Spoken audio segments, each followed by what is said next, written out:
Welcome to the Reinventing the White Coat podcast, where we delve into conversations aimed at helping you foster a healthy relationship with your career and yourself. If you're a physician feeling unfulfilled or burned out, or want to prevent yourself from going down that path, then this podcast is for you. I'm your host, Jennifer Scher, pediatrician, chief wellness officer, and executive and life coach. Sit back and relax as we explore ways to live your best life and have a career in medicine. Welcome back to Reinventing the White Coat. Today I have a special guest. I welcome Dr. Dominic Corrigan. And for those of you watching and not listening, you'll notice that it's a little bit of an unusual episode because I'm actually speaking with Dom's avatar and not his actual person. And this is because maintaining anonymity is core to the mission at the organization that he co-founded called Physicians Anonymous. And Dom is trained as a psychiatrist from the UK. And after some personal difficult, traumatic sort of experiences that he went through, he stopped clinical medicine to really focus on supporting the psychological well-being of his fellow physicians. And today, I just want to start by welcoming you, Dominic, and thanking you for doing this work that you're doing. Thank you, Jennifer. It's a great privilege to be here. Yeah, it's a little hard for me because I can't read your facial. I'm a very sort of visual person, but I'm going to do the best I can to keep this conversation engaging and just jump in, um, because I can't read you. So jump in if you need to. Yeah, thank you. I appreciate you accommodating our anonymity requirement. It's for lots of reasons I hope we'll dive into. We just feel like anonymity is a kind of very sacred rule. Because mainly so many physicians are out there suffering and are in a space of fear because of career limiting implications, licensing, medical malpractice, that sort of thing.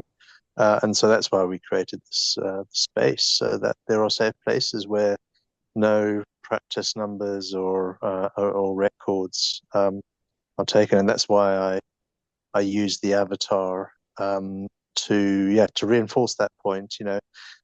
In an ideal world, we would not need to exist because it would be perfectly safe for physicians, and they would feel safe for physicians to reach out for help.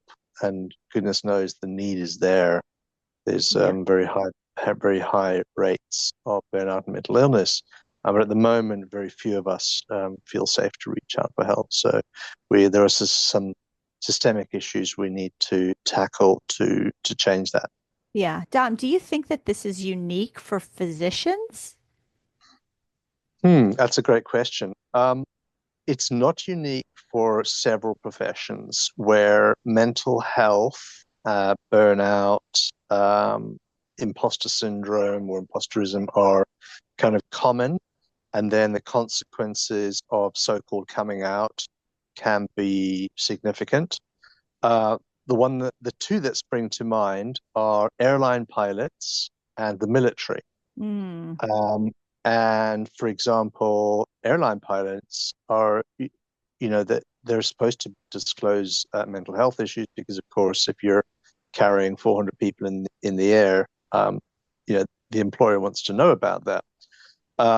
But by all accounts, and I'm no expert in this area, but just from conversations I've had, they're disincentivized from so-called coming out because the system reacts in a very unhelpful way and just assumes the worst for people to get help. So they tend to either avoid getting help or seek help in very kind of off-record ways.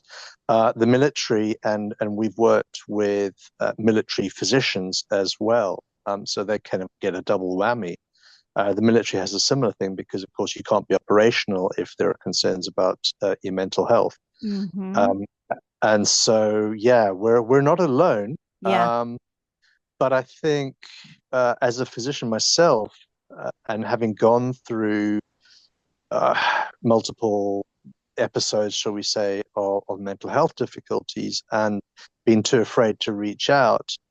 I and my co-founder, who's a PhD psychology, we decided we needed to create safe spaces for physicians. But we're very conscious that it's not just physicians. Healthcare is riddled with burnout across all the professions.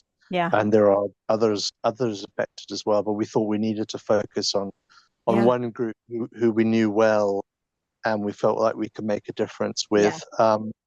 And it's a compelling argument, because not just because of how many of us take our lives every year in the US alone. This statistic is approximately one physician per day takes their life by suicide in the US, which is shocking.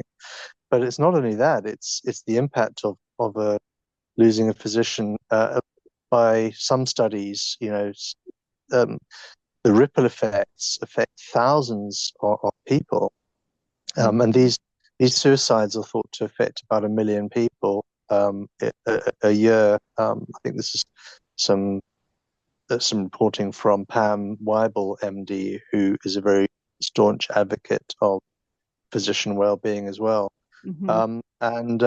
Ultimately, happy doctors perform better and are safer, and patients get better care. And the inverse is true as well. Yeah, sure. We make more mistakes. We're more likely to get involved in litigation. Unfortunately, unhappy doctors are pretty prevalent out there, and therefore it's patients that are losing out, and that's not a great place for us to be in. It's not acceptable. No, for sure. Dom, it's when you mentioned the military, it just struck me, and it's reminding me how often, as a pediatrician, I see kids who often are going into ROTC or want to go into the military, and it's not uncommon for them to come and ask me to strike from their, not that I can strike anything from their record, but God forbid they have like anxiety or depression or something written in their chart, let alone asthma. That also seems to be a bit of a problem, but it's like it automatically disqualifies them, or they have a really hard time, Wow. as if well controlled or recovery, or Mhm. should disqualify somebody from being in that role. Yeah, So I did not know that. That's yeah. pretty discriminatory. Yeah. In fact, I wonder. Well, who knows what the laws are, but it feels like it doesn't feel right. Anyway. Yeah. Well, I'm sure, and I don't want to misspeak because I don't know all the rules and policies Mm, exactly around it, but I'm sure you can get some sort of clearance from somebody to say that this is, well you're okay. controlled or okay but they Mm. really do make it challenging. Yeah, we've got a long way to go in terms of Yeah. mental health, overcoming mental health stigma as a society. I mean, we're compared to 20 years ago, we are huge leaps ahead, and people are talking about it all over. And Hmm. Yeah. we even have very senior figures talking about mental health and Hmm. mental illness now, which is great. And the But in Surgeon terms of General us, too, which is really nice. indeed, Yeah. indeed, that it really modeling that sort of behavior is Yeah. like incredibly positive. Yeah. Um, but in terms of how our systems react, we're still not there yet, I think, and we can dive into that, I hope, when we talk about the issues around Yeah. registration and credentialing and so on. Sure. And I'll let you kind of lead. I would love because I want you to get everything in that you think would be relevant, but I'd love to hear a little bit about how you came to this. Um, in particular, a little bit of your background. Sure, thanks. Well, as I say, well, as you said, I've worked predominantly in the US, but in the UK, but I've worked in the US as well. And so I understand both systems. Yeah, qualified as a psychiatrist, very successful, private practice, government practice, PTA, multiple businesses, startups, research, all that sort of stuff, multiple charities. So just kind of really overachieving, way too many kind of letters after my name. We call it multiple diplomatosis. And and all the time, whilst externally I was super achieving and successful and happy, and visiting nice places and married with beautiful children, I was just dreadfully unhappy. There was starting from kind of residency onwards. I went through periods of bullying, and I'm not a small person. I'm not a minority, but it still happened to me. And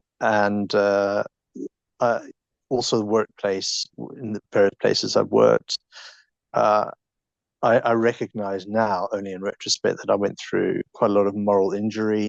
There were very severe resource implications, and as a result, I had to make some, really difficult decisions. And workload was, just unmanageable, working hours, etc. There's a whole lot of stuff going on in terms of the system and the work life. But then the problem was how I reacted to it. So what did I do when I was burning out? Is I took on more work. And I said yes to more projects. And healthcare is a sort of never-ending black hole of energy suck. Yes. You can always give more than the system will never be satisfied. There's Yeah. always more to give, is what I'm trying to say. Mm-hmm. And so if you want something done, go to a busy person, right? And I was Yes. one of those. And so I have this pretty common in medicine kind of overachieving perfectionism thing, along with existential kind of self-doubt about myself and my competency and all of that. And only with time, therapy, medication did I look back and go, these were all, not the systemic factors, but there were a whole lot of personal factors that were to do with my own mindset and way of thinking, and the choices I made, and ultimately I ended up coping in unhelpful, addictive ways. I didn't get the kind of help I should have. Things came crashing to a halt, and I was no longer able to practice clinically. Um, and yeah, I went through a very, very dark patch.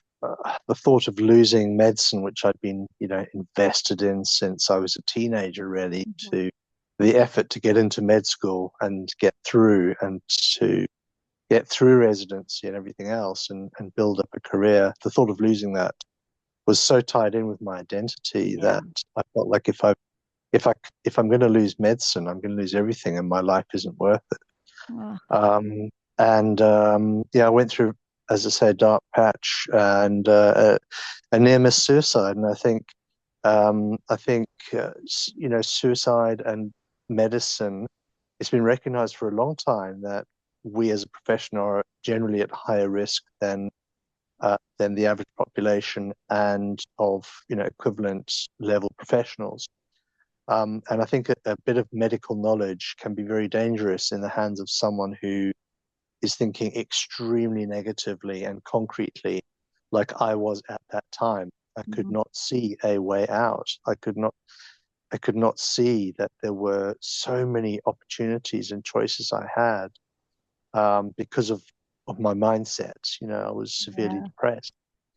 And thank God, I did not carry through. And I'm here today, several years later, in a place of recovery, and I get to be there for my wife and kids. I get to do things that are impactful in the world, and I get to do normal things, which I never would be able to do if I had made that one irreversible choice. Even though it felt compelling and like a logical conclusion. What was your And I, lifeline, Dom?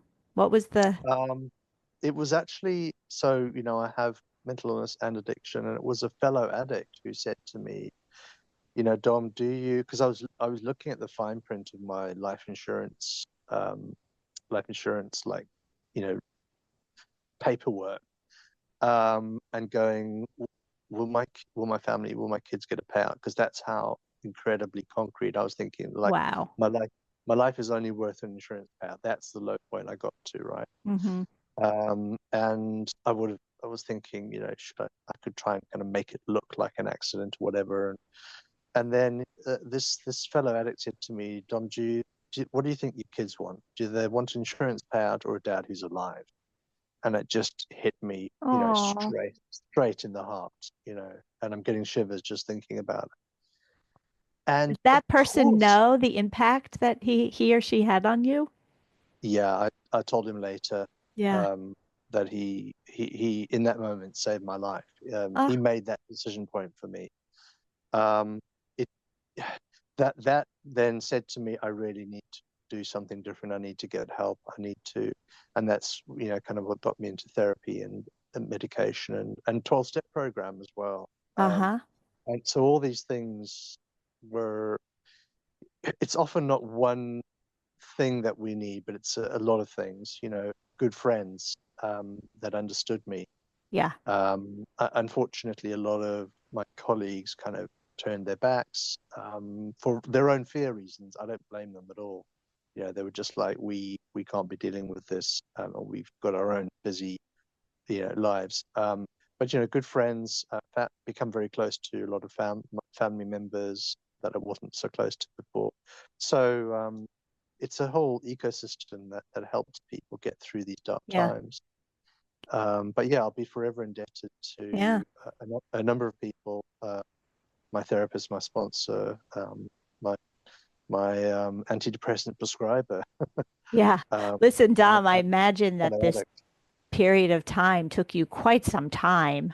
And we are lucky to have you here. On the other side of it, how did you Mm. then take that deep, dark place and turn it into Physicians Anonymous?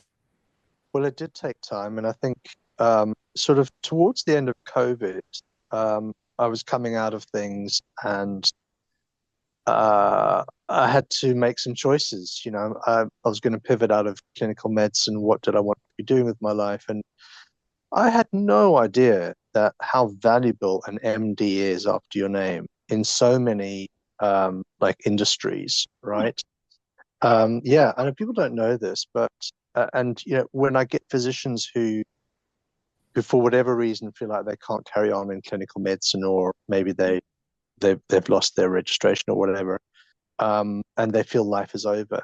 Like, we don't realize that, okay, maybe we won't be practicing the way we thought we would when we started medical school, but there are so many things we can do where you can earn very, respectable, even very good money, in particularly in industry, but also kind of medico-legal, science communication and writing, Yeah. all sorts of things, startups. I mean, healthcare startups, there's huge, huge funding going into that. Mm-hmm. So yeah, I had to make decisions about that. And I pivoted, and I'm very, very happy in what I'm doing. But the one thing I wasn't getting was the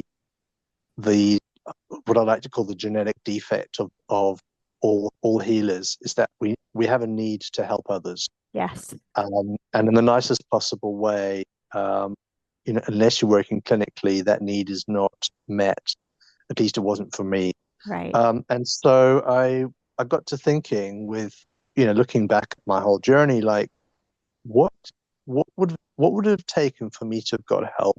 What could have been put in place that maybe would have stopped my kind of career train smash, um, and or life train smash?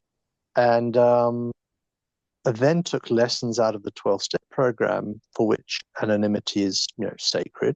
Mm-hmm. Um, and the people coming into 12 steps feel like they're the only one. They feel like they're so ashamed that they cannot talk to anybody. And then they walk in the room, and they're like, wow, I'm not alone. And actually, this guy's got the same problem as me, or worse or better. And this guy over here, was me 5 years ago, and look how well he's doing. And there was just so much to be learned from that. So my co-founder Anna and I, kind of, she also has kind of personal experience of losing people to suicide. I lost two close friends and a family member to suicide as well. Oh, One med student and one resident over the years. So like I'm very, very conscious of this from a personal level. And so we decided, you know what? We need to build something that's safe spaces for physicians.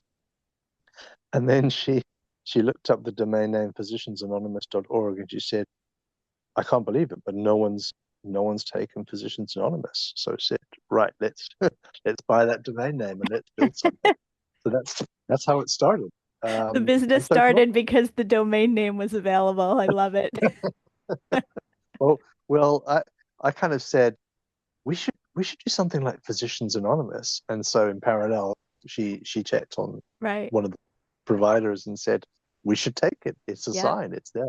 So it's not pure 12 steps for people that know about it. It's, we don't have the steps as they are in AA or NA. We don't have a pure sponsorship scheme, but many of the other principles are the same. So it's around safe space. It's around being Yeah. human. It's around being open and honest and humble in these spaces. They're all, virtual. They're online spaces.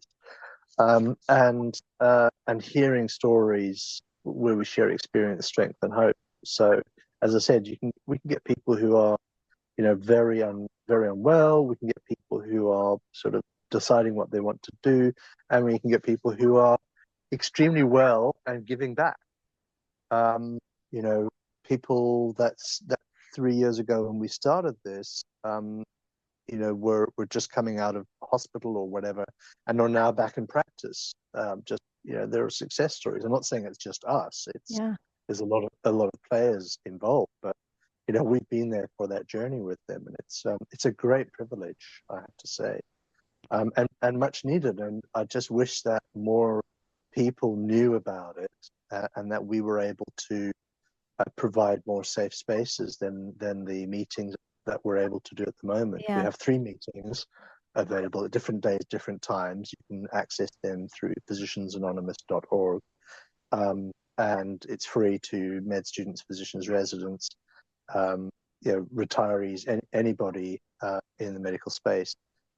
And just, come along. But we want to have them at more days, more times, so that we're available when people need us. And that obviously takes, coordination and funding, and we're entirely reliant on volunteers for the facilitation of our meetings, who are an amazing group of very, very dedicated physicians and 2 therapists as well, who help us out. Go on. I was just going to ask you, Dom. So if I'm listening and I'm feeling like, yeah, I'm a doc and I'm not feeling so well, or what, but I'm a little intimidated. Like, how do I tap in? Like, what's the process? Like, who are you speaking to right now? So physicians who are suffering in silence and don't know where to turn, and perhaps are too afraid to go down the kind of formal route, we would be one safe space that you can explore. We don't need to know your name. We don't require a registration or a practice number. Video use is optional. So you can come on and call yourself, Joe X or whatever. Just be sure, on your Zoom settings to change your screen name. Good point. Yeah. Yeah. And some people will kind of set up their own private, kind of confidential email, separate. Obviously, we don't need your work email, like their own kind of recovery email address, and then choose a name, and then that's the one that they'll register for their meeting. So, privacy is really important to us. We don't need to know any of those details. All we need to know is that you're a med student or physician, and that you're wanting to find out more. And can you just sort of listen in at the beginning? Like, not really Yeah, yeah. Okay. There is no obligation to be the life of the party. Hmm. We have a script which we run through. We always have two facilitators running the meetings, and we invite people to speak, but there's no obligation to speak.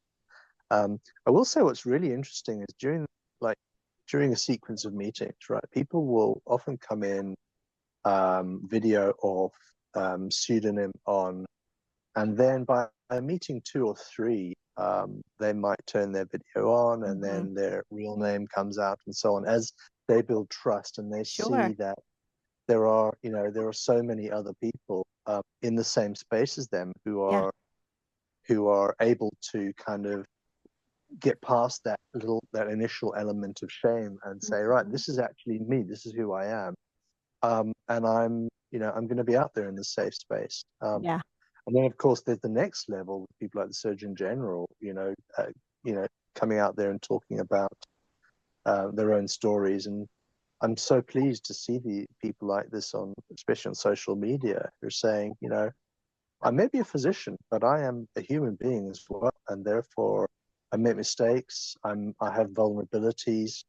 I can get depressed or anxious or traumatized. Yeah.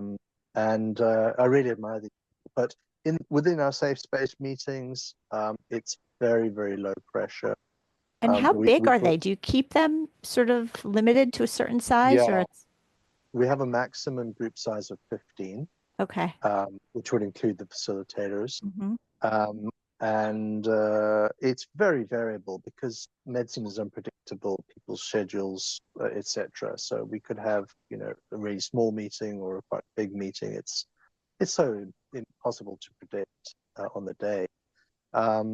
We have a lot of regular attendees who find, a weekly session beneficial, and we'll have people who drop in from time to time. They've just had a bad shift. Something awful happened at the hospital, and something traumatizing, or a young patient died, or whatever, Yeah. or episode of bullying or something awful, and they just want to get that off their chest. And the collective experience of the others in the room, is always helpful.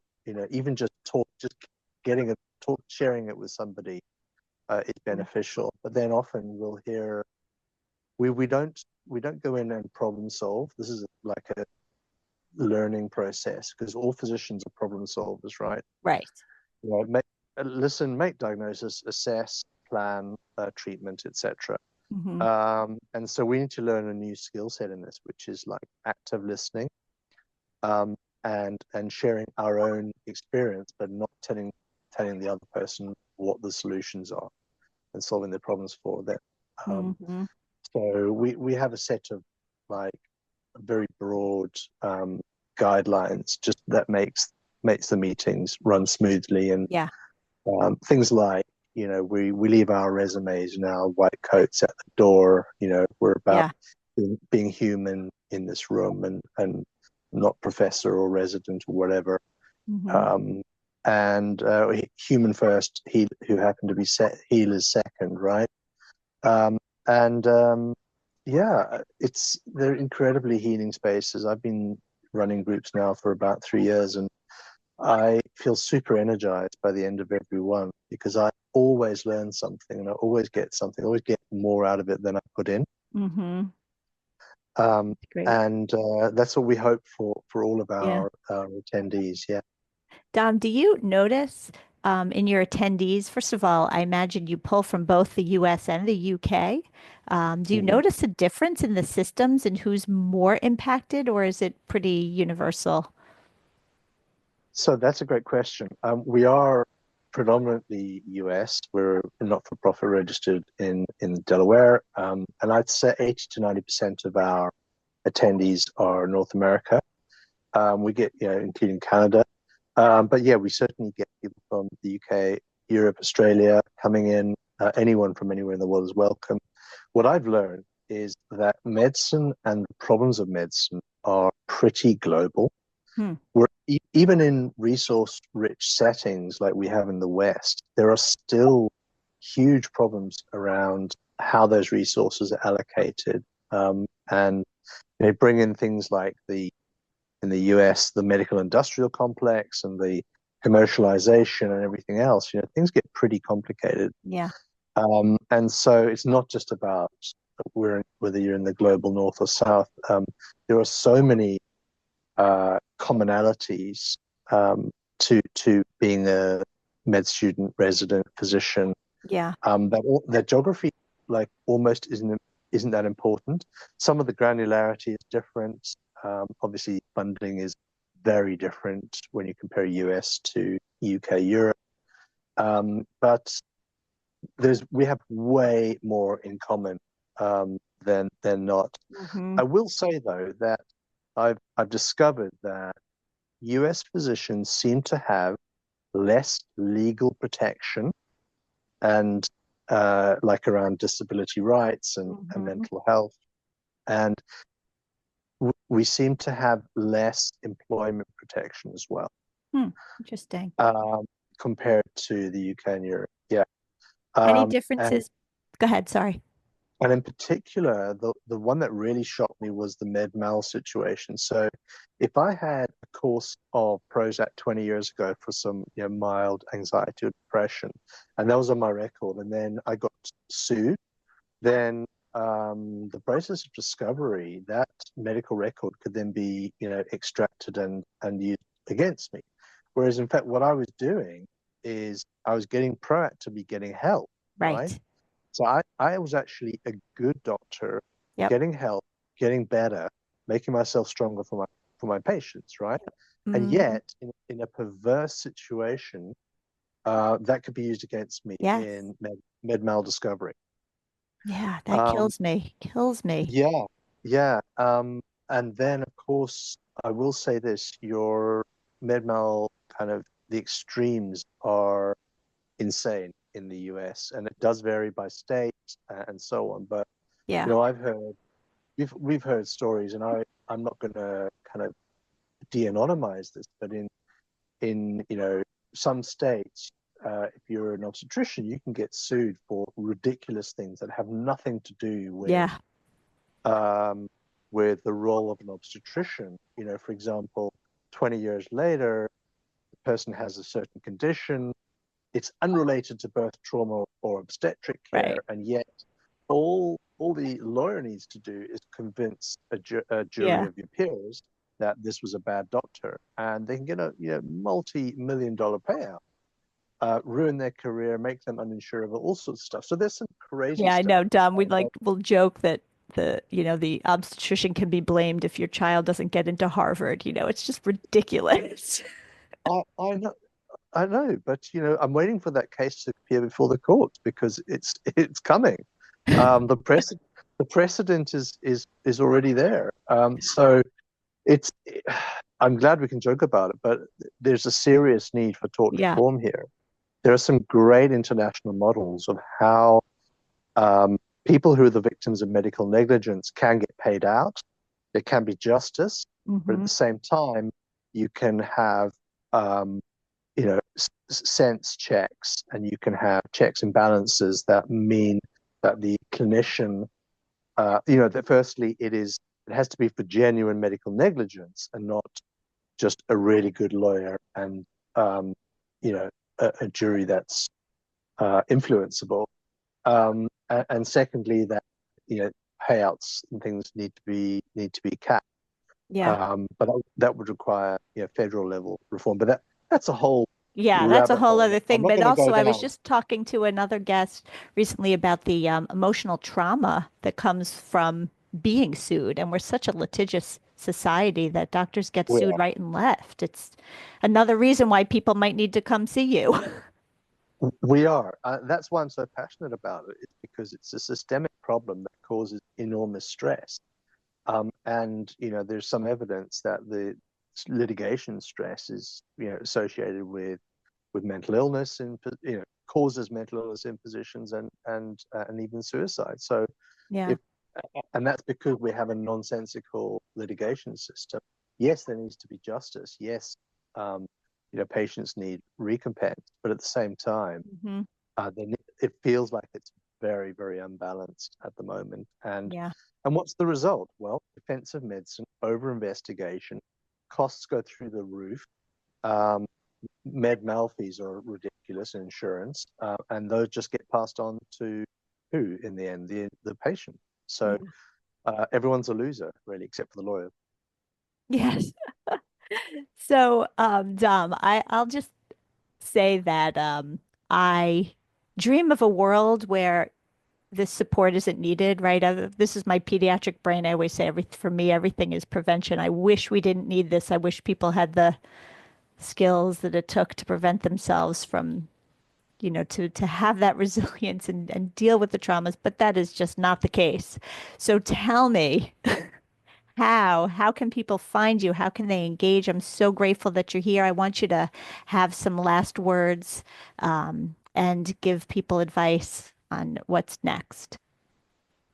Thanks. Yeah. So, I mean, so many things to unpack there. All right. The first thing is, if you want to check out our support, which is the free peer support groups, go to physiciansanonymous.org and you'll see a button there for anonymous groups. Secondly, there's a whole piece around resilience versus systemic causes.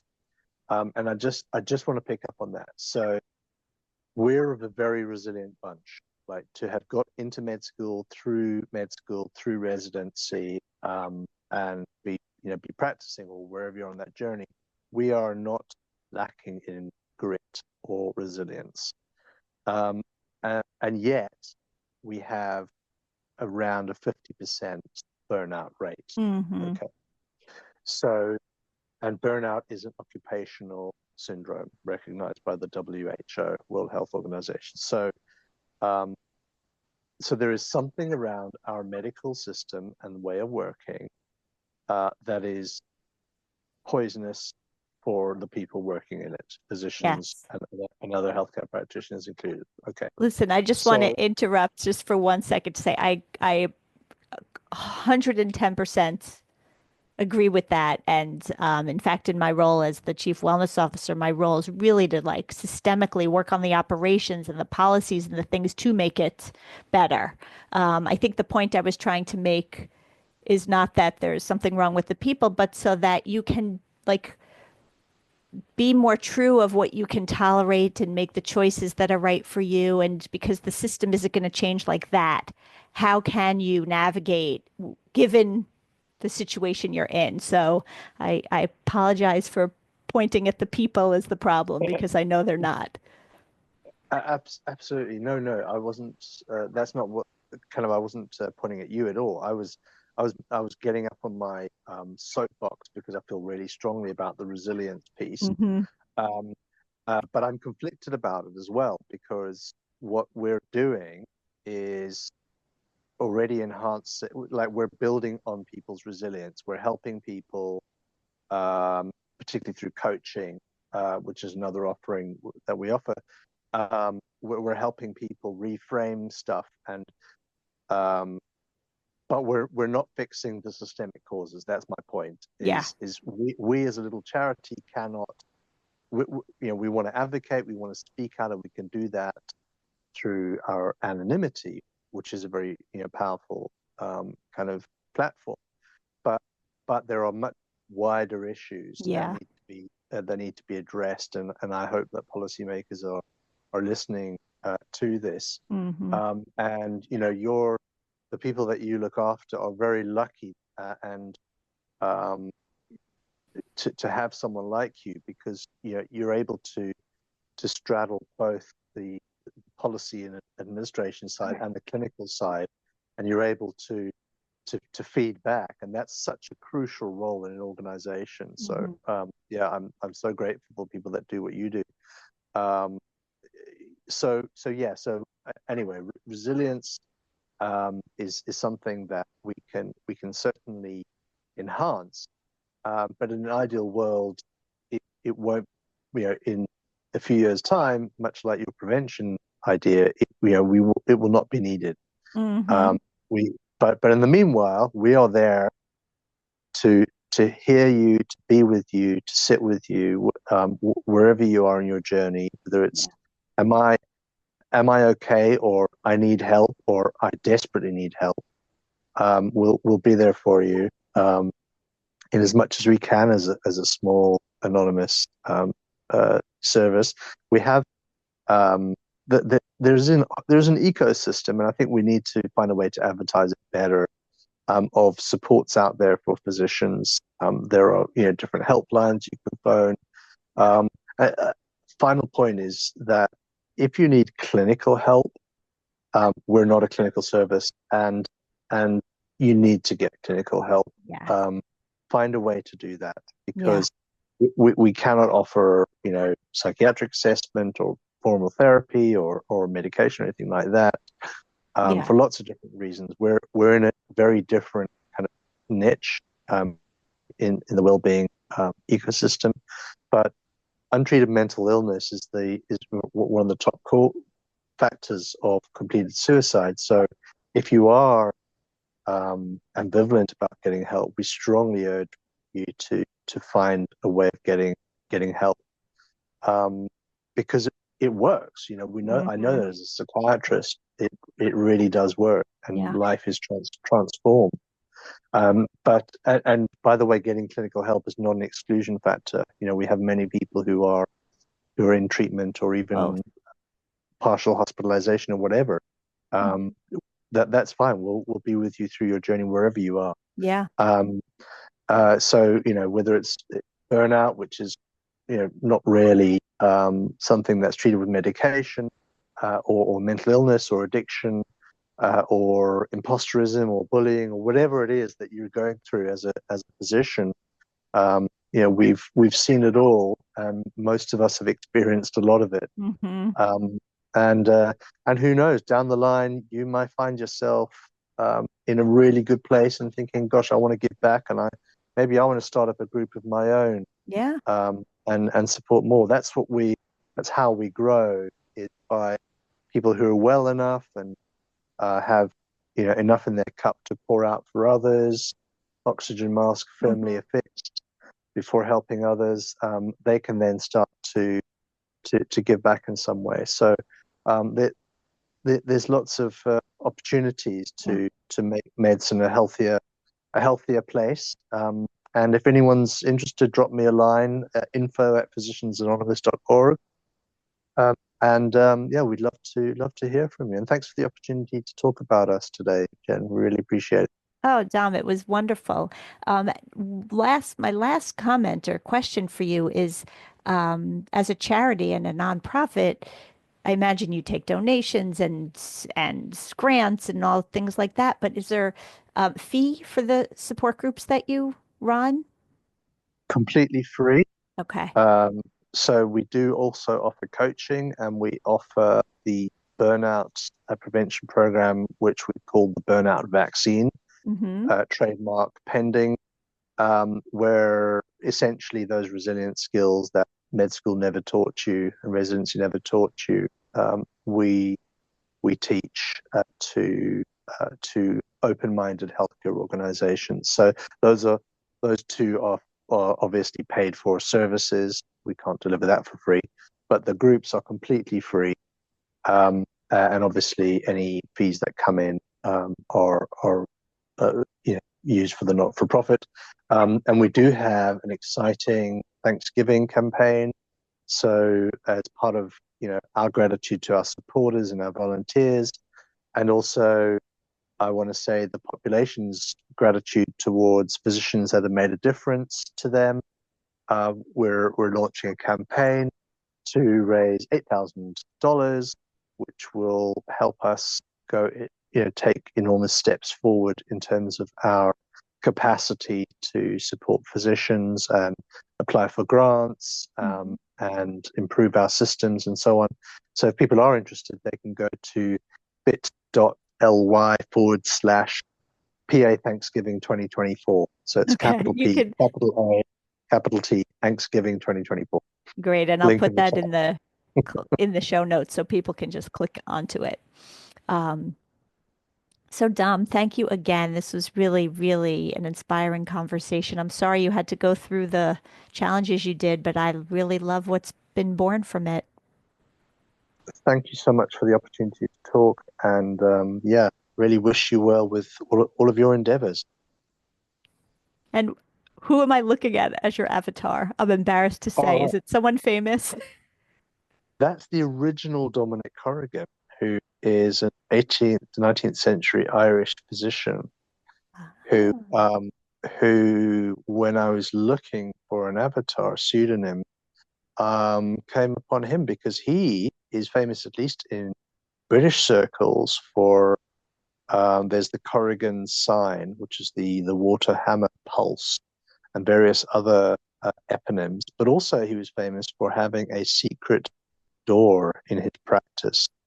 So between busy clinics, he would sneak off it through the secret door and have a little room Ooh, where he could escape just and be in safe space and quietude and calmness and have a moment to catch his breath and to reflect.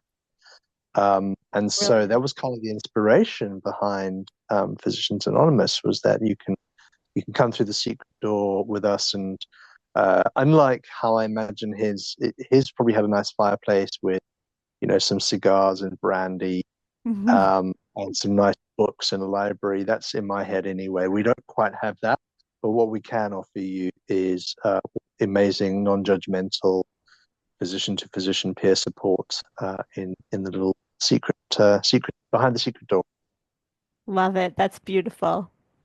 All right, Dom, thank you so much. I look forward to seeing all you do. Thank you. Take care. For this episode of Reinventing the White Coat. If you enjoyed this conversation, subscribe now so you don't miss an episode. If you're interested in coaching or in being a guest on the podcast, you can reach out to me online at sharecoaching.com. Thanks for listening, and don't be afraid to live your best life.